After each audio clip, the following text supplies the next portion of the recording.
We'd like to provide you over the next several weeks frequent updates as to the current situation with respect to economic uncertainty and market turmoil. It's been a bit of a roller coaster ride over the past little while, and of course everyone is concerned. But Linda, you've experienced periods like this before. Yes, during my career I've certainly been through 2 severe downturns, and as bad as this is, the reasons are different purposes that caused the crashes prior to that in '87 and again in the '90s after the tech bubble burst.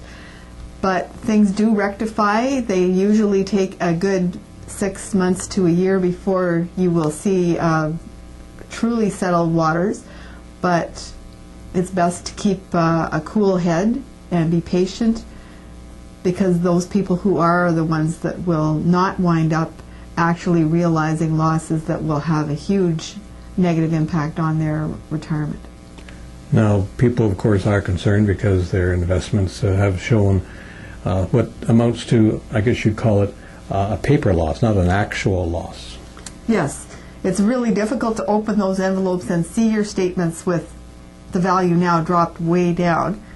But it is something to keep in mind that this is really a paper loss. As long as you do not act, then you're not actually receiving that loss. In fact, due to the fact of what's happening, a great majority of you hold dividend earning investments, and those are being reinvested on a monthly or quarterly basis, and they're actually buying you more units, which will act as a buffer zone. In fact, maybe even improve the ratings and returns that you would have received because of being able to pick up all these more units while all this crazy lows are occurring.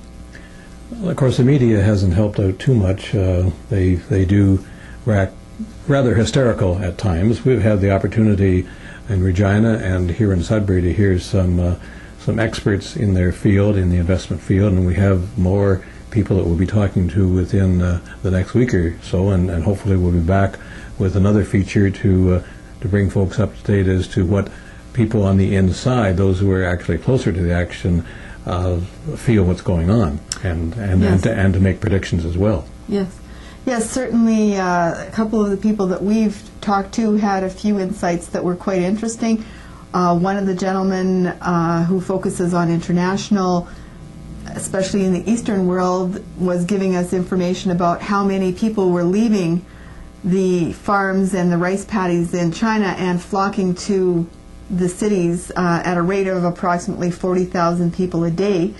And those people are going to need goods and services that are going to be provided by all of these companies that are now being beaten up on the stock market, as well as the individual who manages money in Ireland and deals with the banking world quite a bit, used an example of the 70s when the markets were really severely beaten up and lasted over a number of years.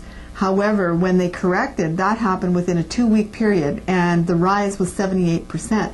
If a person was sitting on the sidelines waiting for things to settle down, that's too fast a move for anyone to be ready for, no matter how expert they are.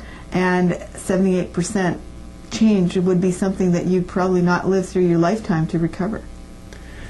Now, as we mentioned, we'll be bringing you more information and more insights, and urging you, of course, to, if you have any questions or any concerns, to email or to give us a call. These are difficult times, but there's been difficult times before, and in the midst of difficulties, there's also opportunity.